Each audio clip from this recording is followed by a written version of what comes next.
This is Geek News Central. My name is Todd Cochran, coming to you from the new media production studio. The lead stories are: podcasts are coming to YouTube Music. Meta must pay $175 million for patent infringing live streaming tech, a judge says. U.S. takes security first focus on doling out $39 billion in chip aid. And after defending false data, Comcast admits again to another FCC broadband map mistake. I want to welcome you to episode 1652 of the Geek News Central podcast for Thursday, February 23rd. This show is sponsored in part by GoDaddy.com and listeners just like you. Great deals from GoDaddy can be found at geeknewscentral.com/GoDaddy.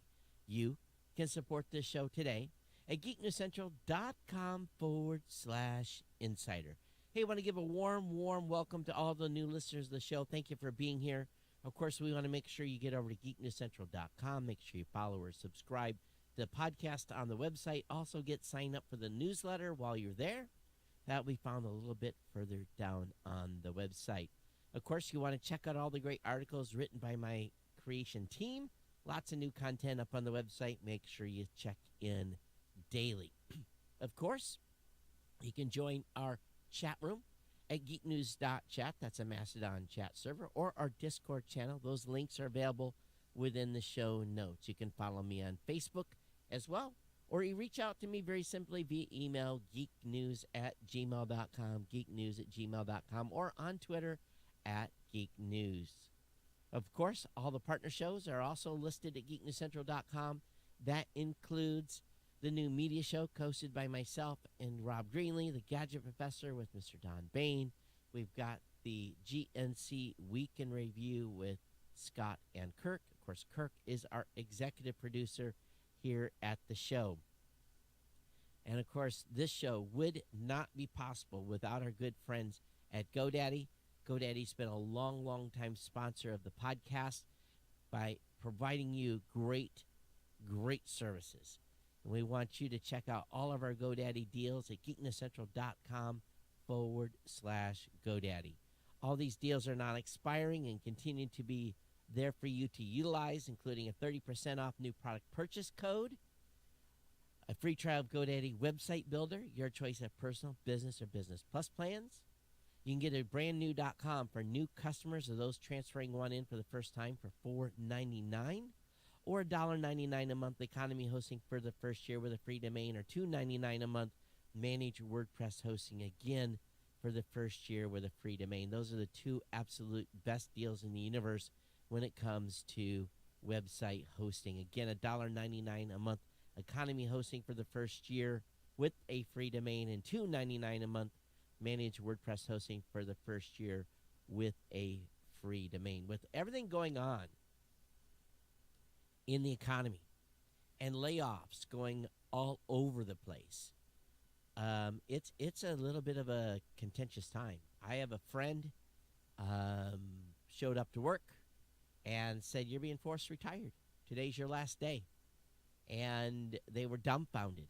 They did not leave on their terms. They were now ready to retire, but walked into their office and said, "Thank you for your service. You're out." So this is what's happening a lot across the country, and you have to set yourself up for any potential change that may be happening. And I keep telling all of you, it's a good time to start something that you can make a investment on, a very small investment, and have the ability to start a new online website, a business, whatever it may be. And again, you could do this through these two great deals of hosting accounts that I'm offering to you through GoDaddy. That $1.99 a month economy hosting gets you right off, get you going, let you set up something e-commerce, something small, something to start on, something to build on. And in a minor investment, $24 really for that first year with that free domain, or that managed WordPress site for $2.99 a month, $36 for that first year with that free domain. So a great time to have a great opportunity. And of course, you save an average of 94% for purchase on GoDaddy hosting accounts. and an average of $3.50 on each GoDaddy domain name. And you're supporting my team, my writing team, this podcast, everything that we do here. So definitely consider GoDaddy as a potential, a new company that you want to work with at geeknesscentral.com/GoDaddy.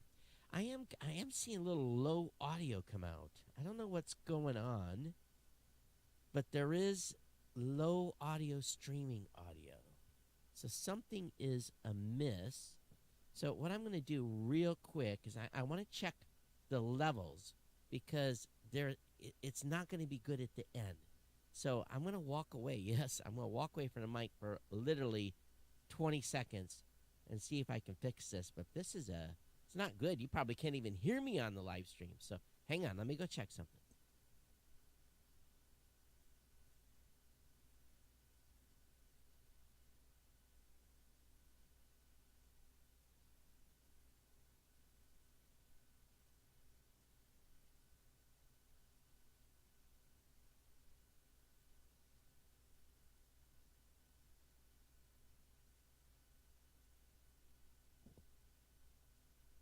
Well, I don't think that helped much.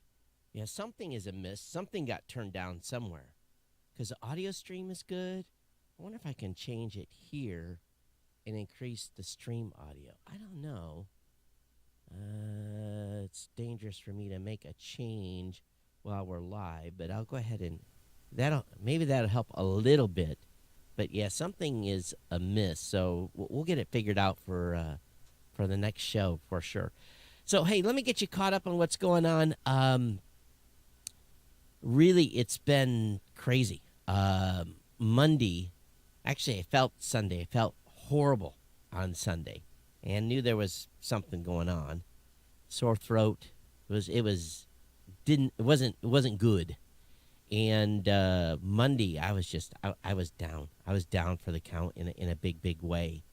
So no show on Monday, and I'm still kind of recovering. It's like 1,000% better, but it couldn't have come at a worse time because I had a crazy busy week. Mostly a lot of writing, lots and lots of writing. And then we had a big storm that came in, hit most of the country.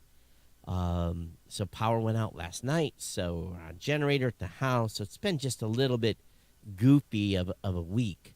And to be honest with you, I'm ready for the weekend, but it doesn't look like we're going to get power back until like the 26th or 27th or something like that. So we'll see what happens here. It might be Monday, but the whole southern part of Michigan is literally out of power. And I have power here at the office, but everything around me, like 2 blocks on either side, no electricity. So I'm in a little bit of a area, and it was blinking here last night. So I shut down a whole bunch of stuff before I left, thinking there would be no power in the morning, and miraculously came back and it was still on. So who knows what happened but boy, this ice just wreaked havoc everywhere. So let's see here. So that basically catches you up on what's going on. Let's go ahead and get into the content. Let's get into the stack here. And but as been predicted, podcasts are coming to YouTube Music. Creators will be able to add audio podcasts to YouTube via RSS feeds. That's a pretty big mission by YouTube to support RSS ingestion of podcasts. But it's going to happen later. But within the next 2 or 3 weeks, people will be able to, I guess, manually add shows. So we'll see. But they're going to make, in the U.S., podcasts more discoverable and accessible, with more regions to come. And it's going to help make the podcast that users already love on YouTube available in all the places they want to listen. Now, just be aware. Come on.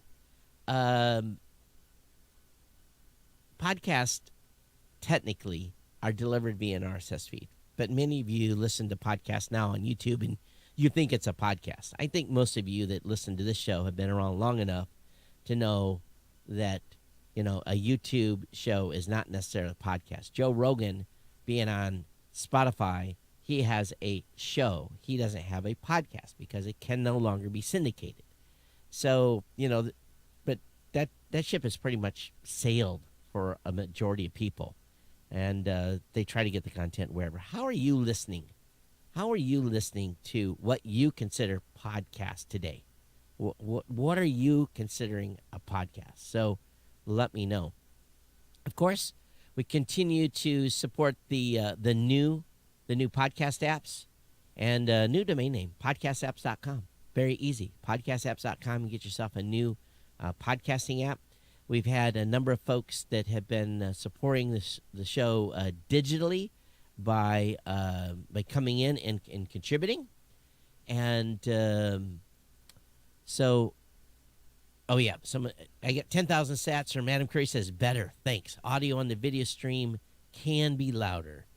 And yes, there's something. A knob got switched someplace. I have no idea what happened.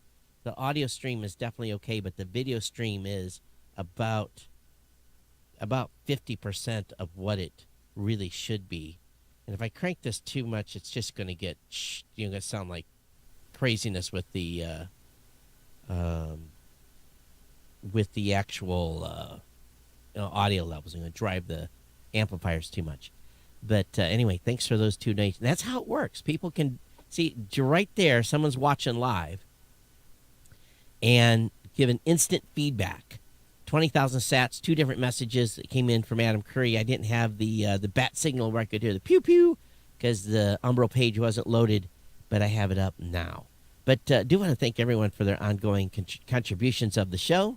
And some folks are actually starting to learn how to live stream the podcast, which is cool. Or, basically do donations to the show literally by the minute. So that's been, I want to appreciate Scott that came in and donated live, and Dave Jackson as well. Folks that have been playing with this technology and having fun with it. But again, podcastapps.com. All right, let's move into the second piece that I have for you today. Meta must pay $175 million for patent infringing live streaming tech. And what's interesting about this, and what makes me curious, is what this particular patent, and this patent company, this group has like 75 patents around this technology. And it's from a company that was a so-called walkie-talkie app maker called Voxer. And they've been found that they're liable here, and they infringed Voxer's patent video streaming and messaging technologies. Further, even if everyone agreed that there was infringement, Meta argued that the damages were too extreme and improperly calculated by Voxer's experts. Instead of owing running royalties, Meta felt it should be required to pay either no damages or a lump sum. So what could end up happening here is Meta could be paying Voxer for a very long time, if that's the case. Now, Voxer began developing its tech in 2006.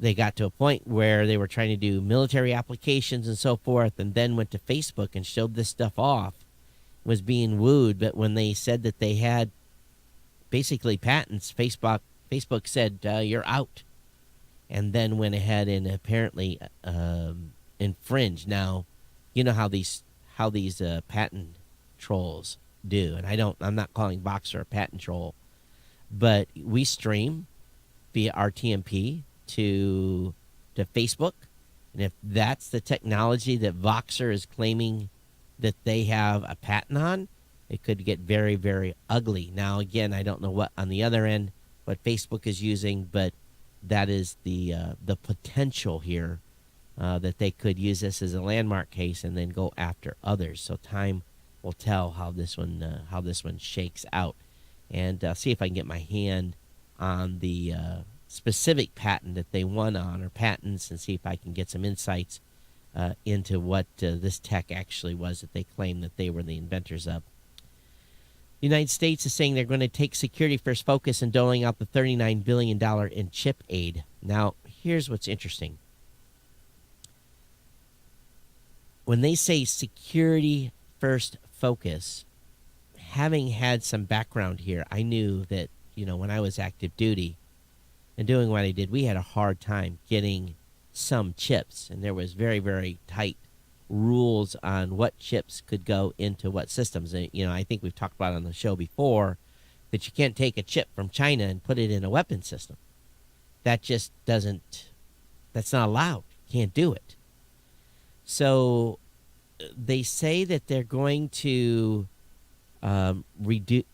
reveal in the application where they say they expect there will be many disappointed companies that feel they should have a certain amount of money.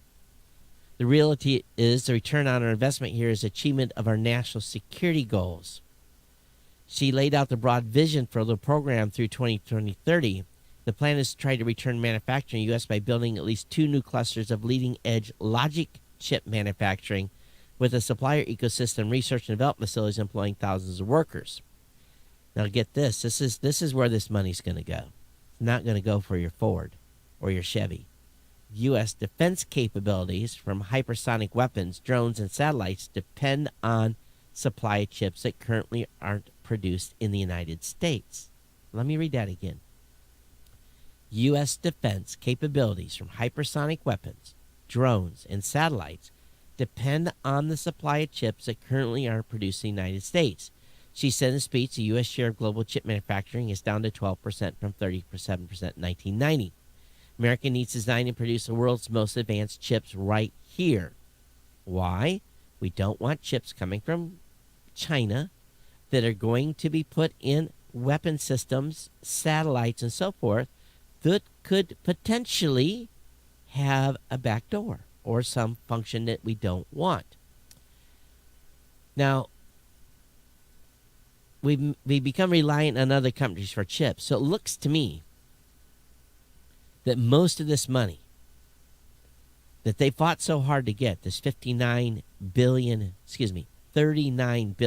not 59, this 39 billion they fought for is just going to go into the military industrial complex to build chips for the military, and probably for military contractors. So we'll see. She said in her speech, the U.S. government needs the private sector to invest along with it, bringing in an additional $500 billion in additional funding for manufacturing, research, and development. The act will be judged based on whether it enables the U.S. to build a reliable and resilient semiconductor industry and whether those implementing it are good stewards of taxpayers' money, which they never are. The U.S. isn't aiming for self-sufficiency in chips or make all semiconductors that use it, but rather win the innovation race and protect its national security and economic future. Quote, unquote, give chips for weapons and everything else that cannot use foreign chips. So we'll see. They say the chip program represents a once-in-a-generation chance for the United States to marshal all our resources and mobilize around a common goal. So I'll be watching this very closely. It's going to be interesting to see who gets the money. Right? That'll be the handwriting on the wall in a much, much deeper level. After defending false data, Comcast admits another FCC broadband map mistake. Actually, they've got a lot. They're just not addressing it because they have so much time to respond. But this broadband map, is a joke. Matter of fact, it's kind of funny because I've said on the show already that the company that I was able to get 15 down and 3 up with, they don't even list my address as an actual residence. It's capable to have their service, and it does. So it goes the opposite way. That company could have got their listing on my address, but did not. Their map was wrong. But a member of Comcast Executive Customer Relations sent this individual that's been contesting a copy of its new letter to the FCC on Friday. And a lawyer for a tech company in California showed the letter to Ars Technica, and his response to Comcast is very telling. He said, I appreciate you finally admitted it after Ars Technica reached out to you. I would like to point out, however, that it's really absolutely unacceptable that you contested my challenge without even looking into it, even when you had evidence in your own system that the address was not serviceable. Again, this is about serviceable addresses by internet service providers. You wasted hours of my time, and it's not hard to think this was part of the strategy, hoping that people wouldn't follow up and letting you get away with your blatant dishonesty in the broadband map effort. I hope for the country's sake that you all can clean up your act and not continue to do business in this way. Again, Comcast wants to make themselves look as big as possible so competitors can't get money to expand into areas that are underserved. This is why I keep telling all of you, and matter of fact, we're almost past the time frame, to look at your address in the database, in the broadband map, and if there is a service company there that is making claims to have service in your area and they don't, you need to contest that. We got to keep these companies' feet held to the fire, or you, Joe and Jane Consumer, will not be able to get high-speed internet to your house anytime soon because these companies have lied, and competing companies will not get money to expand into your neighborhood. Once again, talking about workforce reduction, Alibaba, of course, a non-U.S. company, has reduced workforce by 19,000 in COVID Challenge 2022. So they made these cuts last year and just made the announcement about it. And the Hangzhou-based online retailer let go more than 4,000 workers in the final quarter of the year, making the total to 19,000. But they still have a workforce of 239,000 employees, which makes them a very, very, very big company. Former Google staffer says she's gone from viewing the company culture as paradise to quite grim. And a former Google and self-proclaimed company cheerleader, Claire Stapleton, told the New York Times her perspective on the company soured over 12 years. She says, I was really kind of a cheerleader for the company in many ways. She said during a podcast interview, I thought it was a really wonderful place to work. But she grew disillusioned with the company as she saw how Google treated its contractors as sort of second-class citizens. The former marketing manager told the Times she began to feel a sense of meaningless when it came to her work and started to see Google's signature office perks as a manipulation of culture. So now, nearly 4 years later, Stapleton sees Google's culture as quite grim.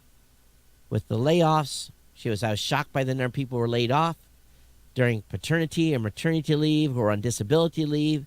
Said the layoffs at big tech companies, including Google, she said, saw as a point of cruelty that people's livelihoods were curtailed. Well, companies that have one focus is to make sure that their stockholders are happy. And if they're not making enough profit, it goes bad, their stock goes down, and they have to cut fat. And where is the biggest expense for most companies? It's their payroll and benefits. You know, someone might make, I think most of you know this. Should not be like a surprise.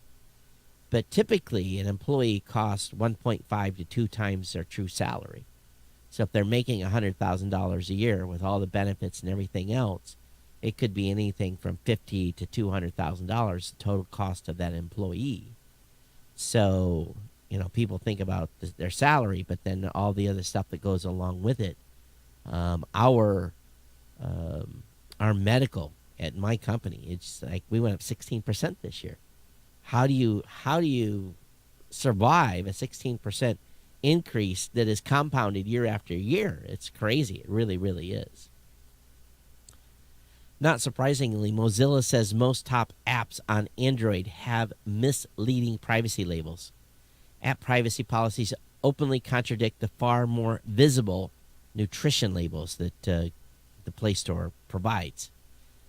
Mozilla said it surveyed 40 of the Play Store's most popular apps by global downloads and found that in nearly 80% of the apps they reviewed, some discrepancies between the app's privacy policies and the information reported on Google's data safety form needed improvement, with 16 out of 40 apps getting the lowest rating. Mozilla did not dig very deep to find flaws and said many apps' privacy labels openly contradict their public privacy policies. Snapchat, TikTok, and Twitter all claim no data is shared with third parties on the Play Store, but detailed third-party sharing in their privacy policies. So it just goes on. We've all known this. We know that all these apps are spying on us at a very, very deep level. Even if app privacy labels were accurate, Android is a classic company that doesn't need the apps to vacuum up your data. Could you just use a million various system-level services instead? One such service, Google Play service, is a blank app privacy screen. If it were accurate, it'd be a mile long, but Google would apparently rather not have you look behind the curtain. That the same privileged permissions model also applies to pre-installed apps, which is part of the reason Facebook works so hard to be pre-installed on most Android phones, so you don't have to see the permissions. So there you have it. This should come as no surprise. This is a moving target. The U.S. Copyright Office has withdrawn a copyright for an AI-generated comic artwork.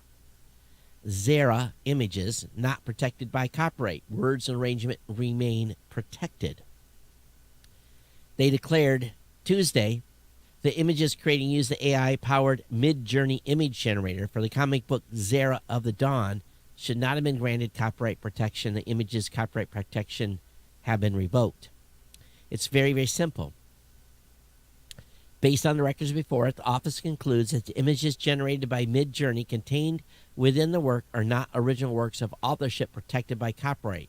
See Compendium 3rd at 313.2. Explain the office will not register works produced by a machine or a mere mechanical process that operates randomly or automatically without any creative input or intervention from a human author. Though she claims to have guided the structure and content of each image, the process described makes it very clear that it was Mid-Journey, not the author, that originated the traditional elements of authorship in the images. So a lot of this stuff that is being given copyrights is being revoked, as it should. EU riles big tech with telecom network cost consultation. Now, they've been trying to do this here in the United States for a while, and it failed. Remember when the ISPs were basically, hang on a second. Remember when the ISPs were saying, hang on one second. Yeah, remember when the ISPs, I'm sorry, I'm being distracted. Remember when the ISPs were saying, oh, Google and everyone else is causing me a bunch of money because we're hauling all their data? Well, that's now happening in the EU. And EU industry chief Terry Brayton stated the heavy investment for 5G and broadband, saying he was not targeting any company, but the burden of these investments is heavier and heavier, and that is in part because of a low return investment in the telecom sector, the increased cost of the raw materials in the world geopolitical context, the cost of energy, of course, because that has a big role to play, he told the news briefing. All of this reflection isn't aimed against anyone at all, rather it's in our fellow citizens. So they basically want companies to basically pay. They want these companies to basically support expansion of their 5G. Well, of course, the big companies are not happy about this. And the big tech companies that said, hey, we've invested billions of dollars in our apps and platforms every year to facilitate the hosting content, creating enormous value across the digital ecosystem. By not recognizing the value flows both ways between telecom companies and content hosting platforms, this consultation is based on a false premises. So, but anyway, they want these companies to foot the bill for the billions of euros of investment in Europe's telecom networks. And this was tried in the United States. We'll see what happens in the European Union. It probably will happen. A Japanese balloon startup wants to democratize space with a $180,000 price ticket. Yes, they want to send you to the stratosphere in a balloon. Better not do that over the United States. You might get shot down. Everyone who has almost $180,000 burning a hole in their pocket anyway can go to the stratosphere in a balloon and a capsule. And you'll be able to go to 82,000 feet, where passengers will be able to view the curvature of the Earth. You'll be 2 hours to get up there, 1 hour to hang out, look around, and then an hour to get back. And no bathroom facility. So they say you better drain your bladder before you go. They're working with a travel agency, JTB, to begin offering flights whenever the company is ready. It's kind of crazy. It really, really is. Google TV's new family page helps you find kid-friendly content. There's also a dedicated section for Spanish language shows. I canceled my Google TV.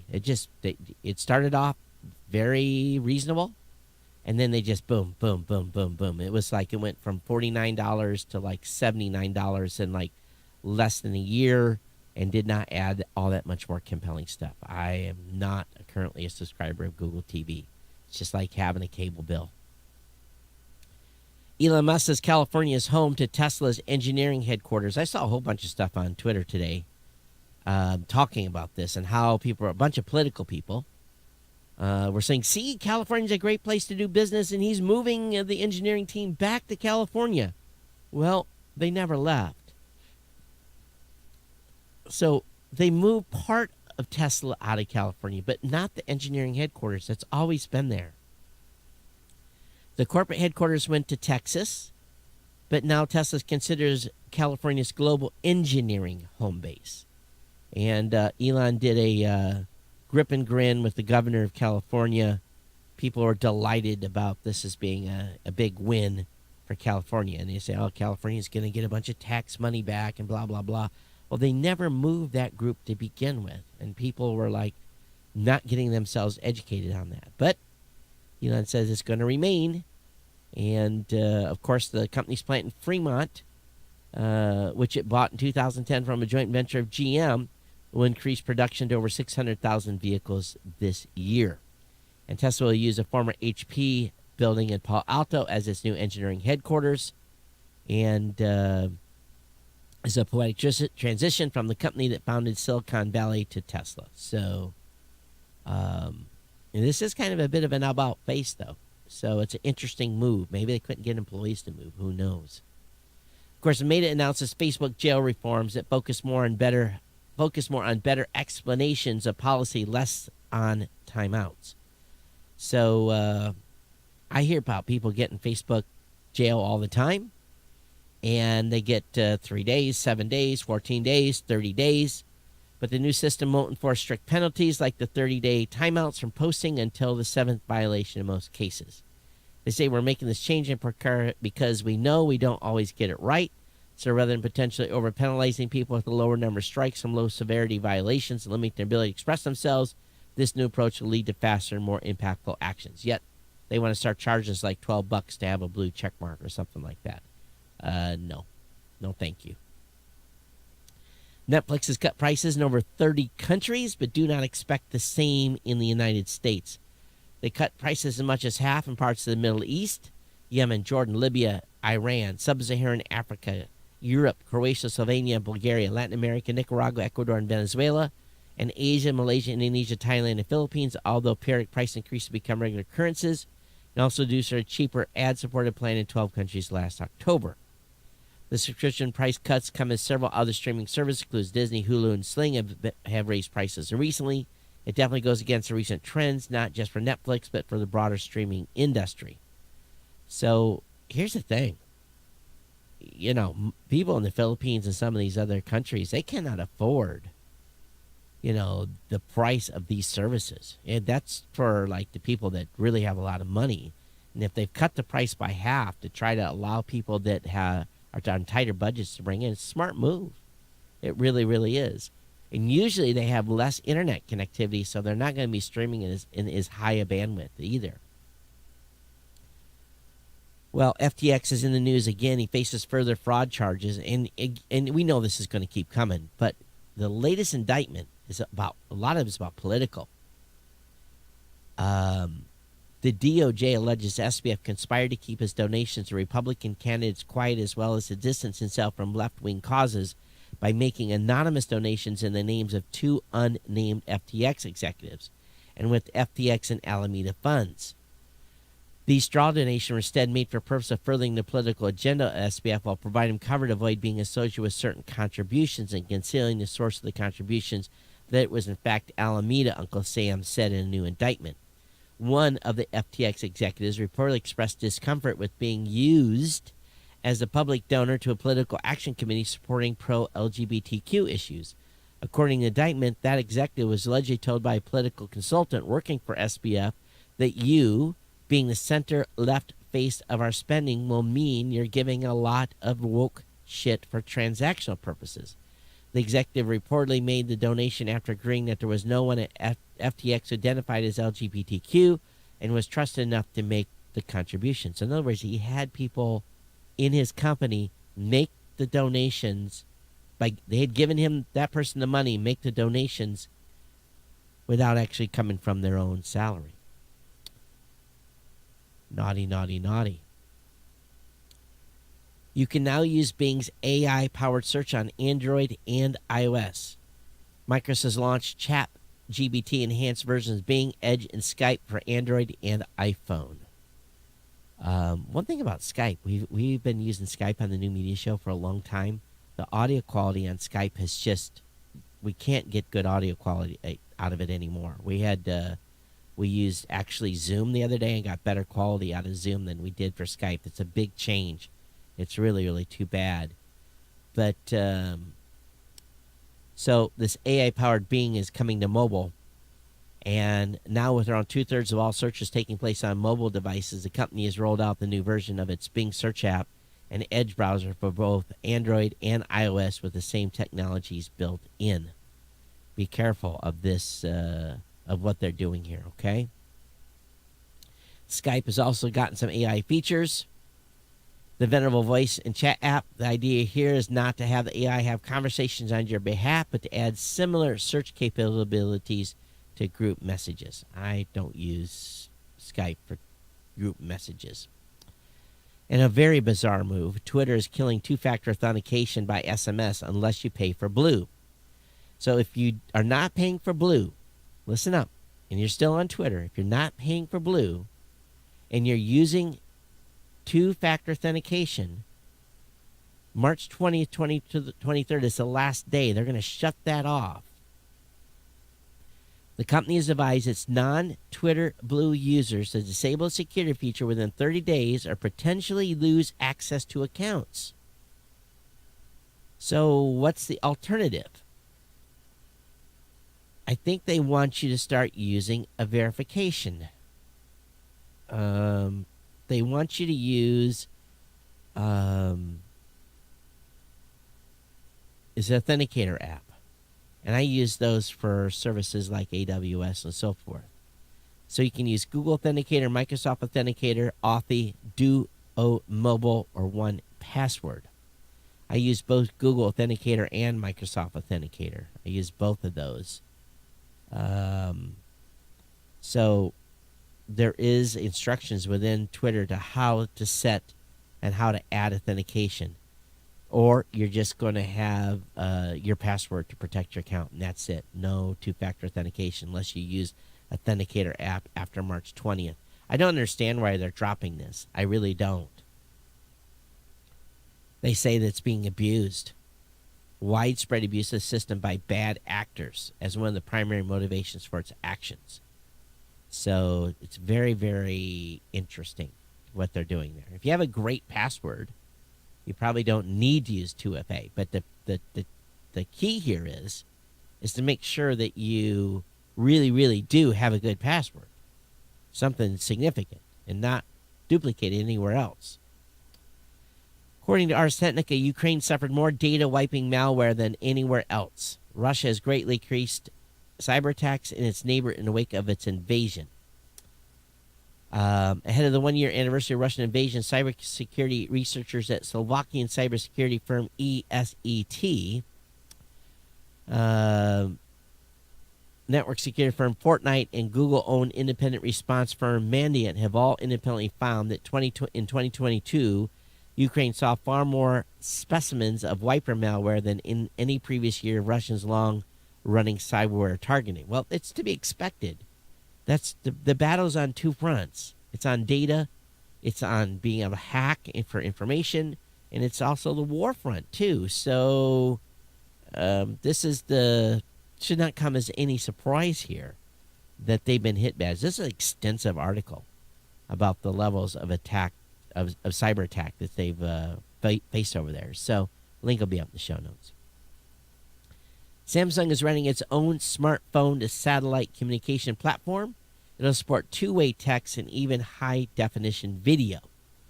Does it say who it's going to work with? The aim is to allow people in mountains, deserts, or other remote areas to communicate with others in critical situations.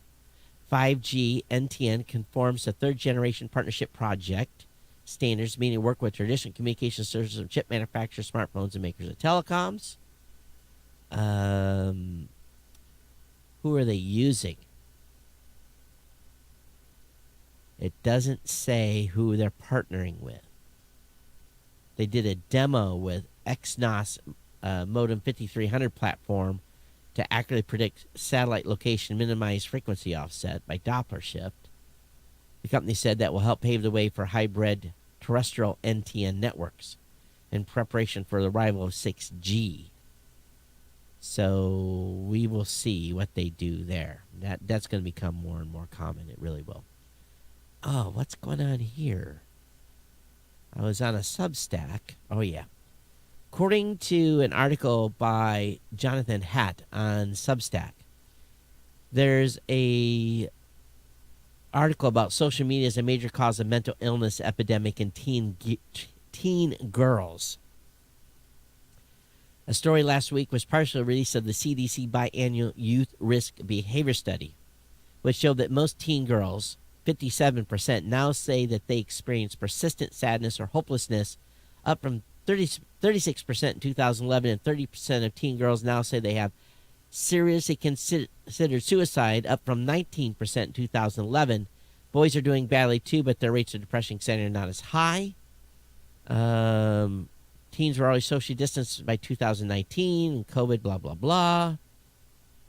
So he goes into all the details of why, of all of these results. But here's the thing. We know social media can be pretty bad. And you need to just be monitoring what your kids are doing online. 13 and above, it's a very critical time. Any of you that have had a 13-year-old before, boy or girl, you know what's going on there. So, just pay attention to what they're doing on their apps. Look at their phones. Look at their threads. I know that kids get crazy when you do that, but you have to. You have to do that. Google staff asked to share desk space in latest cost purge. Google Cloud employees stateside are being asked to share desks with a colleague in the latest cost curve in real estate, as real estate is rationalized in line with efforts outlined by management. According to a memo dispatched this week, colleagues in Kirkland, Washington, New York City, San Francisco, Seattle, and Sunnyvale, California were told about the change. Well, those are very, very high rent areas. They're getting rid of property. And they said, we're going to work on a schedule so that you're not going to, both in the office, you're not going to have to share a desk, but they are going to work on schedules to pair people up to be able to share desks when one's in the office and one isn't. That's going to piss a bunch of people off because they're going to want to come in on Monday, Tuesday, Thursday, and be out of the office on Friday. The person that's going to get forced to come in the office on Friday is going to be all pissed off. I can see that right now, probably without even thinking about it. Hey, Skip. Hey, Curtis. How you guys doing? Hey, Toby. Hey, Kirk. Thanks for checking in today on Facebook. Appreciate it. If you were in South Texas, you probably heard about this meteorite that entered the atmosphere in January. Starr County, Texas, a piece of meteorite that entered the atmosphere over Texas last week has been recovered. Residents of southern Texas felt the ground shake and heard what sounded like an explosion as the meteorite entered the atmosphere east of McAllen on February 15th. I was just here recently. The next day, Hidalgo County Sheriff Eddie Guerrero confirmed that Houston Air Traffic Control received reports of the meteorite with 2 aircraft. I don't know who found this, but it's in some rancher's field. It's a pretty nice piece of a rock. finders keepers on that bad boy. I wouldn't have called nobody. If that had happened in my yard, I'd just been like, hey, let's put this on the shelf. But people get weird about rocks from space. They don't know if they're radioactive or not. I guess you know when your skin falls off when you touch it, right? Moving on here, DNA testing biz vows to improve InfoSec after criminals break into database it forgot it had. This is why I don't like this DNA stuff. You let someone have your DNA. Now, because I was in the military has my DNA, and I'm sure the Chinese have it already. But you go out and get your DNA tested, and they store that. That data is up for the keeping. Now, I don't know what they're going to do with it. But the genetic testing firm DNA Diagnostics reached a settlement with state attorneys general in Ohio and Pennsylvania after the Social Security numbers of 45,000 residents of the two states were exposed, with each of the states getting $200K. Ultimately, the 2020 attack exposed data over 2.1 million people who had undergone genetic testing across the United States. The stolen customer data had been previously bought by DDC from a British company in order to expand its business portfolio. The court papers added that specifically the breach involved databases were not used for any business purposes, but were provided to DDC as part of this acquisition. So it goes way, way back. So sounds like British folks may have been included in that database. The Department of Justice is pushing ahead with Google Maps DOJ pushes ahead with Google Maps antitrust probe. The lawsuit would be an unprecedented third case against a single company. They've been meeting with Google competitors and customers in recent weeks to decide who would be the best witness in any potential lawsuit challenging its dominant position in the market for digital maps and location information. The new round of meetings comes less than a month after the DOJ filed a long-awaited lawsuit targeting Google advertising operations. This lawsuit targeting Google Maps could be filed this year. 3 people of knowledge said the investigation is ongoing, and no decision has been made on whether to file a case or on what to include in the complaint. Here's the thing: you get charged by the feds on anything. Shh. No fun. No fun. So scientists are a little confused. James Webb Telescope captures ancient galaxies that theoretically shouldn't exist. This statement alone tells me we know nothing. So upon looking at images taken by the telescope near the Big Dipper, the scientists found 6 potential galaxies that formed just 500 to 700 million years after the Big Bang. That they could be almost 13 billion years old wasn't what made them odd. It's that they could have had as many stars as the Milky Way. According to the team's calculations, the scientists explained that they should not exist under current cosmological theory because there shouldn't have been enough matter at the time for the galaxies to form as many stars as ours has. I'm going to tell you, scientists don't know jack. They have good theories. Stuff like this completely spins things on their head. They're going to have to investigate this and figure it out. I'm sure we're going to hear more about it. But do they really know when the Big Bang was? They still haven't been able to explain expanding into what. Now, don't get worried, but the clock is ticking on a possible U.S. import ban for the Apple Watch. The Biden administration decided to not veto a ruling which would result in an import ban on Apple Watches that include patent-infringing heart monitoring hardware.